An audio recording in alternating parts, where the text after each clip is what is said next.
Nderuar zoti kryetar, të nderuar deputet, sot Kuvendi i Shqipërisë është ftuar të diskutojë dhe të miratojë një rezolut e propozuar nga grupi ynë parlamentar, e cila lidhet me çështjet më të rëndësishme të sigurisë ndërkombëtare dhe të rendit global.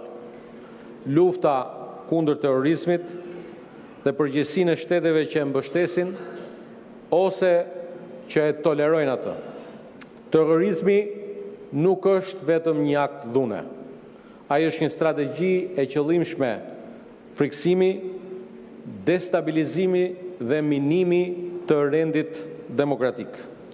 Ai godet civilët, godet institucionet dhe godet edhe parimet mbi të cilat është ndërtuar sistemi ndërkombëtar pas luftës së dytë botërore. Prandaj, lufta kundër terrorizmit nuk është thjesht një çështje sigurie. Ajo është sot një betejë për mbrojtjen e demokracisë, për mbrojtjen e shtetit të drejtës dhe për ruajtjen e paqes dhe të stabilitetit ndërkombëtar. Shqipëria ka qenë dhe mbetet një vend shumë i qartë dhe i palëkundur në këtë qëndrim të saj. Ne jemi një vend që ka zgjedhur qartësisht anën e demokracive, anën e rendit ndërkombëtar të bazuar në rregulla dhe anën e bashkëpunimit ndërkombëtar kundër terrorizmit. Si antar i NATO-s dhe si vend kandidat për antar të Bashkimit Evropian, Shqipëria ka jo vetëm të drejtën, por edhe detyrimin të kontribuojë në sigurinë kolektive të aleancës dhe të komunitetit ndërkombëtar. Rezoluta të cilën deputetët sot e kanë përpara është pjesë e këtij angazhimi të vazhdueshëm. Ajo bazohet në një realitet që është dokumentuar në mënyrë të vazhdueshme nga analizat ndërkombëtare dhe nga raportet e institucioneve të sigurisë. Përdorimi i strukturave shtetërore, i organizatave të lidhura me to dhe i rrjeteve të ndërmjetme për të mbështetur grupet armatosura, për të financuar aktivitete destabilizuese dhe për të ushtruar ndikim përmes mjeteve hibride në rajone ndryshme të botës. Dhe një nga elementet më shqetësuese të këtij fenomeni është përdorimi i strukturave paramilitare dhe i grupeve të armatosura proxy që veprojnë si instrumente të politikës së jashtme. Por për Shqipërinë, kjo nuk është vetëm një çështje e largët gjeopolitike. Vendi ynë ka qenë vetë objekt i sulmeve të drejtë për drejta në hapësirën tonë kibernetike. Sulmi i rënd i vitit 2022 ndaj institucioneve të Republikës Shqipërisë ishte një nga episodet më serioze të agresionit kibernetik ndaj një vendi sovran. Ai synoi të paralizonte shërbimet tona publike, të dëmtonte funksionalitetin e institucioneve dhe të cënonte besimin e qytetarëve në shtetin e vet. Shumë përpjekje të tjera janë parandaluar ose zbuluar në kohë. Por kjo do të thotë se ne nuk duhet të humbim vigjilencën dhe vetëm pak ditë më parë përsëri Kuvendi i Shqipërisë ishte shinjestra e një sulmi të ri kibernetik. Këto nuk janë incidente të zakonshme teknologjike, këto janë akte të mirëfillta armiqësore që synojnë destabilizimin e institucioneve demokratike dhe funksionimin normal të shtetit. Rezoluta për të cilën ftohemi ta diskutojmë dhe synon pikërisht ta adresojë këtë realitet.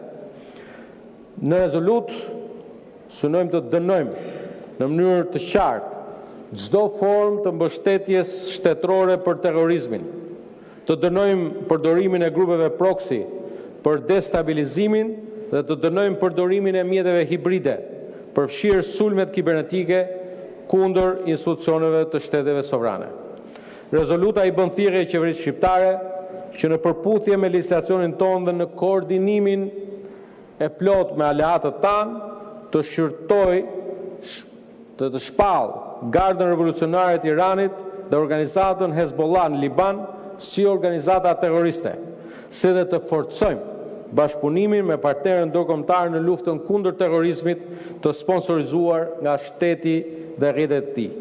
Një numër i konsiderueshëm tani më, vendesh dhe institucionet ndërkombëtare i kanë marrë masat e ngjashme që propozon për të miratuar në këtë rezolut. Shtetet e Bashkuara të Amerikës e kanë shpallur Gardën Revolucionare Iraniane, organizatë terroriste që në vitin 2019. Në janar të këtij viti të njëjtën gjë e bëri dhe Bashkimi Evropian. Ndërkohë një numër tjetër vendesh anëtare këtu të Bashkimit Evropian dhe ndërto spikat Gjermania, Franca, Mbretëria dhe jashtë Bashkimit Evropian, Mbretëria e Bashkuar, kanë marrë masa konkrete për fshirë shpalljen si organizatë terroriste Hezbollahu. Në këtë kontekst, qëndrimi i Shqipërisë është pjesë e një përpjekje të gjerë, të koordinuar të komunitetit ndërkombëtar për të mbrojtur sigurinë kolektive dhe për të parandaluar përdorimin e terrorizmit si instrument i politikës shtetërore. Dhe sfundmi, minimi i kanalit Hormuzit nga Irani është një akt tjetër terrorist i cili synon bllokimin e lëvizjes së lirë të anijeve të transportit, duke shkaktuar kështu një krizë energjetike në mbar globin. Prandaj, nderuar kolegë, kjo rezolut nuk është një rezolut kundër një populli. Ajo nuk i drejtohet kurrësi qytetarëve të Tiranit, të cilët janë shpesh dhe jemi gjithë dëshmitar, janë vetë viktima e një regjimi represiv. Ajo është një qëndrim kundër praktikave shtetërore që mbështesin terrorizmin, destabilitetin dhe përdorimin e dhunës si një akt i pastër politik. Shqipëria ka treguar vazhdimisht se është një partner i besueshëm në luftën kundër terrorizmit. Kontributi ynë në NATO dhe në misionet tona ndërkombëtare është dëshmi e qartë e këtij angazhimi të vazhdueshëm. Kjo rezolut është pra vazhdimi logjik i këtij angazhimi. Ajo është një mesazh i qartë se Shqipëria jonë e përbashkët nuk e toleron terrorizmin në asnjë formë dhe institucionet e saj janë të vendosura ta mbrojnë demokracinë, sigurinë dhe sovranitetin e vendit. Për këto arsye, i ftoj të gjithë kolegët ta votojmë së bashku një zëri këtë rezolut. Keqardhje për mungesën sot në këtë seancë të deputetëve të 3 grupeve parlamentare të opozitës, të cilët nuk ditën që në një moment solem të një qëndrimi të domosdoshëm urgjent menjëhershëm të Shqipërisë për krah Shteteve të Bashkuara të Amerikës, për krah vendeve anëtare të Bashkimit Evropian, sikurse përmenda Gjermaninë dhe Francën dhe plot vende të tjera, për krah një partneri të rëndësishëm si Mbretëria e Bashkuar, nuk dolën sot me interesin e vogël të javës të njoftuar për një tjetër protest pa krye, të vinin në seancën e Kuvendit të Shqipërisë dhe ta mbështesin këtë qëndrim i cili është i domosdoshëm, është urgjent dhe i nevojshëm sa i përket edhe kontekstit të ri pas zhvillimeve, pas sulmit kibernetik kundër Kuvendit të Shqipërisë sa i përket interesit të Shqipërisë të brenda nesh, por edhe zhvillimet që lidhen me bllokimin apo minimin e kanalit Hormuzit apo zhvillimet të tjera të bëra publike. Kështu që në këtë këndvështrim, për ta parë jo si një akt formal, por duhet ta shohim si deklaratë të qartë të vlerave dhe përgjegjësisë sonë si demokraci, si një aleat i NATO-s dhe si një vend që brenda vitit 2030 do të jetë antar i Bashkimit Evropian.